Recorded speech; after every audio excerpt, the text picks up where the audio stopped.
Our guest today, I sort of told you all about the report and how much I enjoyed reading it. Roland has been an independent consultant for very large audio systems based in the UK and around the world, the systems.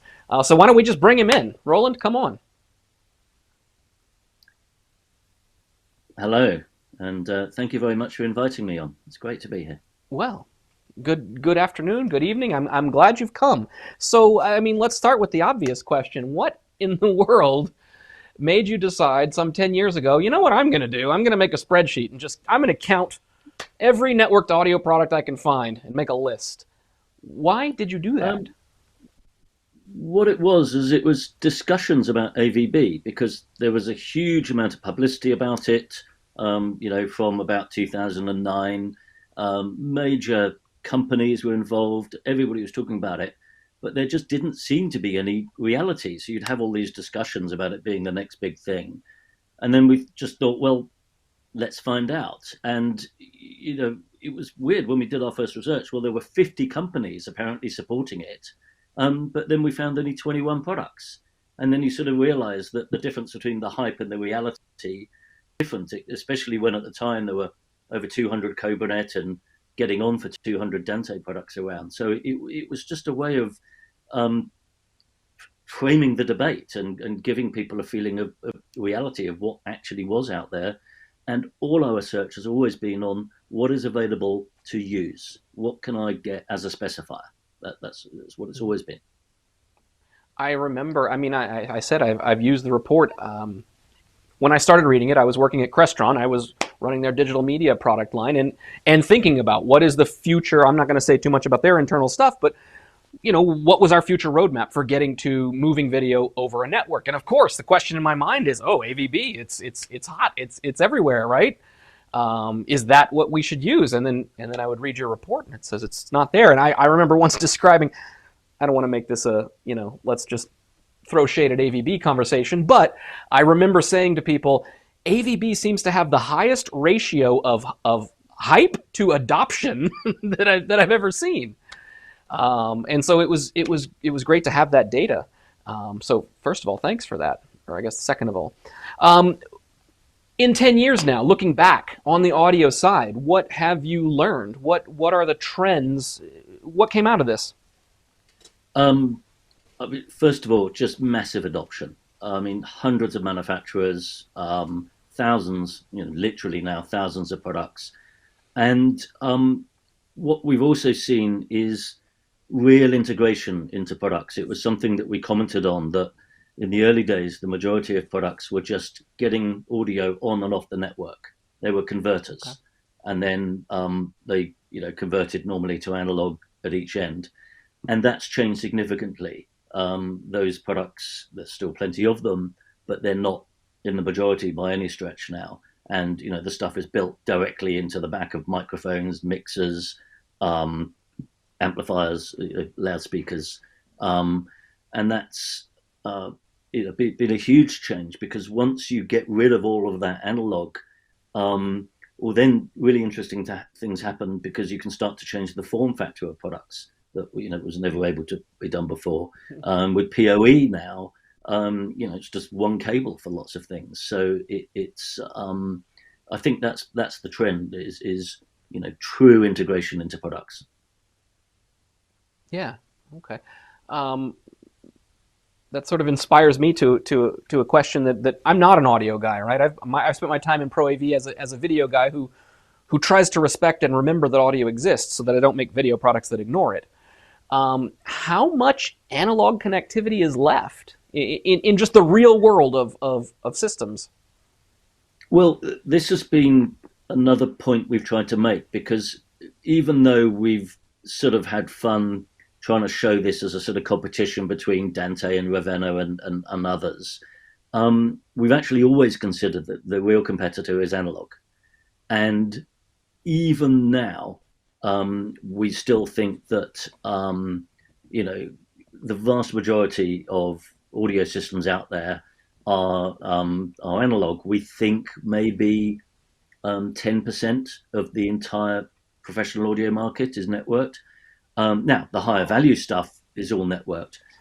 Okay, where do we get that figure from? Because that's not based on research. So you walk through any town or city, maybe except Vegas, but walk through any other normal town or city and just count the bar, the local theatre, the local music venue, things like that. And the majority of those Okay. systems will be analog. The stadium will be networked, and some, very nice conference center might be, but still, the vast majority of those systems are still analog. So we think there's still needs to be a massive shift for everything in professional audio to be to be networked, but it is coming. But the other thing that's changing, it isn't just the huge number of products. I mean, we've always said the Stone Age didn't end because we ran out of stone.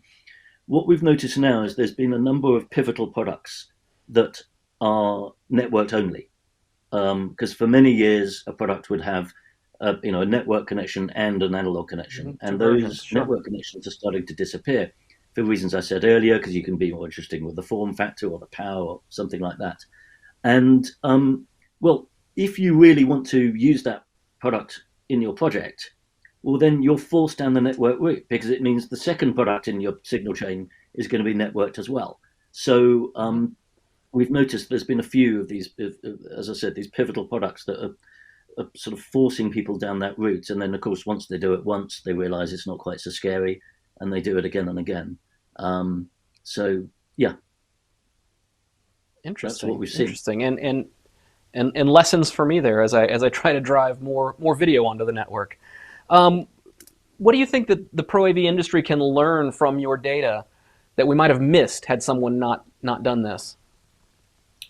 Um, I think um, seeing the fact that it has become, truly integrated. I think that's Mm, been the real understanding that you have products that are, people call them Dante products or Ravenna products. That they are, hmm it's just part, or AVB products. It's just part of how they are and how they operate, and the fact that it's become, how you think about systems. And I don't think um, as many people, because we know a lot of people read our report, and we know product management teams look at it to decide what they're going to adopt.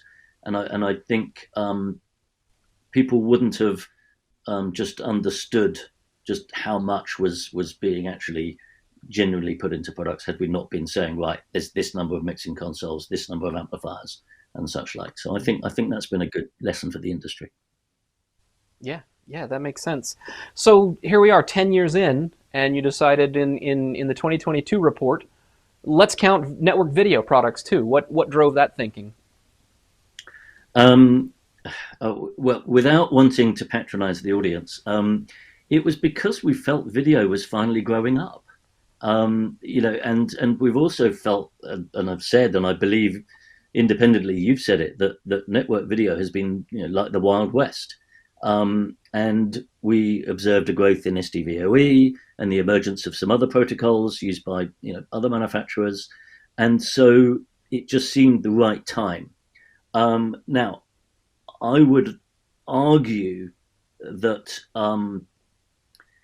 people are saying, well, 10 years. There was this happy coincidence that when we did the addition, the number of video products we get now is almost identical to the number of audio products we counted 10 years ago. So some people are Hmm. saying, oh, well, video is about 10 years behind. Um, Actually, I think it's probably more like where the audio industry was 15, 16 years ago. If we're looking at sort of 2006, something like that, Cobranet was starting to die because Peak had decided not to use it. Ether Sound was sort of on the way out.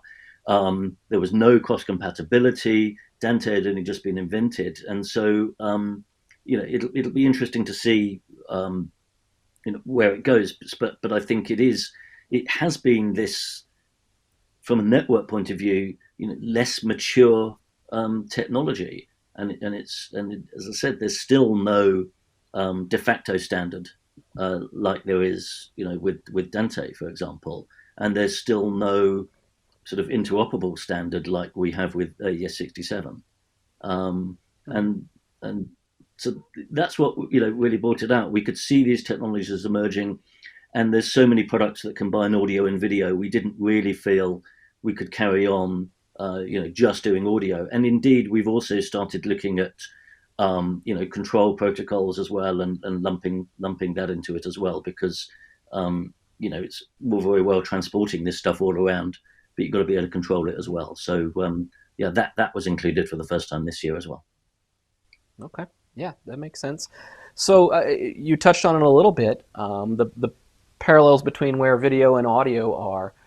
Um, what do you think that we can predict for the next 5 or 10 years of the networked video market that maybe we learned from the last 10 or 15 years of the networked audio market? I think it's really tricky, because the things that are holding back video aren't the same things that are holding back audio. I mean, when we talk about networked audio, we basically now say we have unlimited channels. A 1 gigabit network, we can get hundreds of channels in, what most audio professionals would call perfect quality. So the bandwidth issue is just not there. It's not particularly expensive to implement into products. Whereas video still hasn't reached, for want of a better word, perfect quality. Where are we going to stop and say, yeah, okay, that's enough, 8K, 16K? So we're still pushing bandwidth. And so I'm not sure, as I said, there's a direct parallel between what's holding it back, because you haven't been, just because it's a more bandwidth heavy technology, been in the position that you can just pick up a Cat5 and drive 100 channels of 8K video through it anywhere. Whereas with audio, we can do the equivalent of that now. Certainly take a very special Cat5. Indeed, but actually, that's what we can do with audio. I now, there's a stadium that I've worked with for many years where we've completely integrated with the IT, and literally any RJ45 socket across the entire site, we can call up 100 channels if we want to, and that's fine. You don't have that yet with video, so I think there's still technical challenges to overcome there that are unique to video, and that's real key difference. Yeah, that's interesting. I'm realizing, and I'm just sort of paraphrasing you, but video is still growing in its bandwidth, as the network is also growing in its bandwidth. But there's this, who's ahead curve kind of going up. Whereas, as you say, we've sort of achieved perfect audio. That's not growing. So now just the network bandwidth continues to grow, and audio's needs don't go up. So now we can just manage the audio instead of also managing the bandwidth. That's interesting. Yeah. Yeah. With about 30 seconds left before I go on to another segment, I was very proud and happy that SDVoE ended up with the most products on this year's list. My question to you is, what's your advice to me to make sure that SDVoE stays on top of that list for 10 years? I think you need to be open and friendly. SDVoE is a bit like Dante in that it contains some proprietary technology. However, when you look at Ordinate and how they've behaved, they adopted AES67, which is an interoperable protocol. They allowed it to operate again, alongside Ravenna and other things. They didn't put up a completely walled garden. They said, no, these things exist. We're going to work with them. Theoretically, they've had some claims over some other open technologies that they deliberately haven't pursued, because they know for the greater good, it's better that these things are kept open. They haven't even sued people who brought out competitor cards which have the same pinouts, because again, they know that it's just better to be open and try to grow adoption. And they've also been very honest about their numbers. And I think the only thing we've had in discussion for the future is SDVoE defining what actually is a product and what actually is available on the market. And I'm sure we'll have conversations more about that. But finally, sorry, I know you only gave me 30 seconds, is they've really continued to develop the technology. It isn't something that they invented and that's it and job done. they've poured millions into new hardware and software, and there's many different ways to adopt it, and it's evolved. And these things have to evolve. So it does mean some of the very old stuff is no longer compatible, not much at all. But that will inevitably, happen, just as it does when you buy, new software upgrades. You get, so many years. But they've kept at it and listened to the market, and that's what I would advise anybody who wants to, succeed.